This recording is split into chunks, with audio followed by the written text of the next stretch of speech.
Hey nerds, welcome to Agents of S.H.I.E.L.D. Theories and Conspiracies. I'm Brian from Good Nerd Bad Nerd.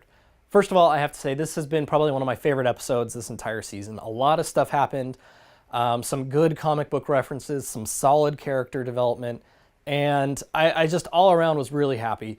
And you know, I really hope we do get a season 5 because I'm thinking the show has really done a great job improving and getting a lot better. So that being said, this episode. First, Dr. Radcliffe, he is, if you haven't seen Lord of the Rings, you need to see it, but he is totally turning into someone that is possessed by the Darkhold, and he's got a Gollum Smeagol thing going on where he's overly possessive. The murderous look in his eyes he had for the Superior was just, it was deadly. And it was a nice acting out of what the Darkhold actually does to people, outside of making them kind of, like we saw in the first half, these kind of delusional, godlike vibe that gets put out, but this kind of obsessive, possessive, corruption that is dwelling within Radcliffe. You know, when he has it, when it's in his possession, he's fine. That's nothing's problem. But seeing it in the hands of someone else just really pushed him too far. So that was great. I loved seeing that portrayal. The next thing, Senator Nadir is dead. And I know a lot of people are like, man, she's got to die, she's got to die. But the reason they felt that way is because she was such a good villain. She was amazing. And that whole misdirection of everyone thought, you know, they built it up that she also had the Inhuman gene, and then the twist.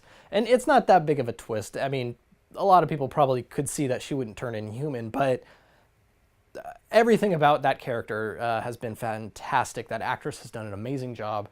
I'm going to miss her only because she's such a good villain. But that being said, the fact they blew her up is pretty amazing. Next, Agnes Kitworth, or AIDA, not even AIDA 1.0, just who AIDA is modeled after. This was important. I mean, from this, we're seeing a lot of kind of Radcliffe's driving force. I think it's fair to say he really did care about her, but in his own way, he was doing what he thought was right to help her, and to her, that just seemed like betrayal. Well, so she's now a part of the framework. She exists purely as consciousness. We see that at the end. She's been uploaded and her body dies. So she is now this kind of artificial intelligence, this being that exists purely as consciousness. There's two things here. One, she is going to find May in the framework. She's going to be interacting with her. She's going to talk with her. And she's probably going to tell her what Coulson told her, that he's looking for her. She's very important to him. She's basically the most important person in his life right now. I think that's very possible. And May is going to try and plead with Agnes for her help to escape. But I don't think that's the end of Agnes. I think Agnes is also going to try and upload herself back into AIDA.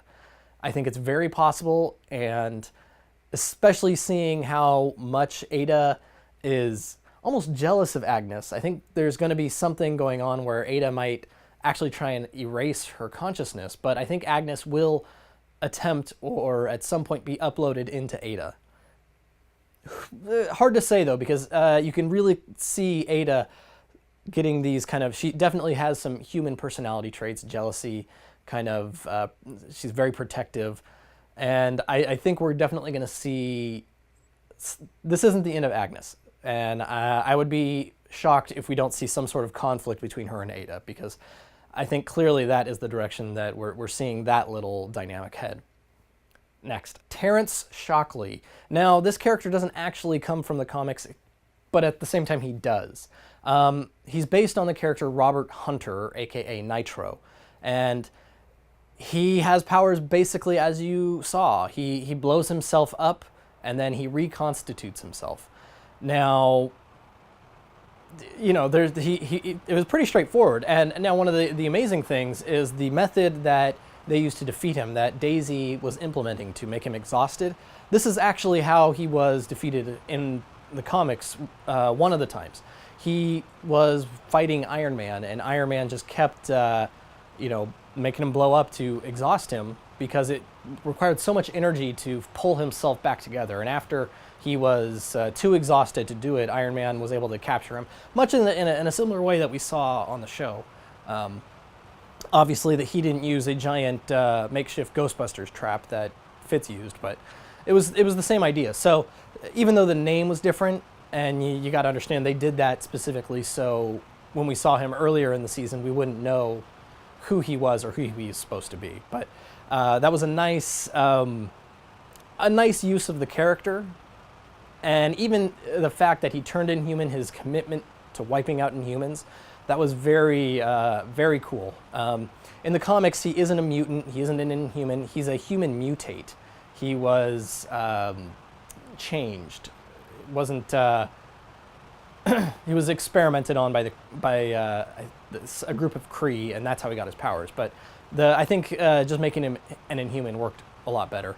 An interesting thing about him, and this isn't anything we're ever going to see in the comics, but he is responsible for Captain Marvel, the male Captain Marvel, getting cancer. Basically, in a battle, the gases that were created when he exploded, Captain Marvel inhaled those, and that's what caused him to get his version of cancer, which ultimately killed him. So that's just a cool little tidbit about him. But all in all, I think the show is going great.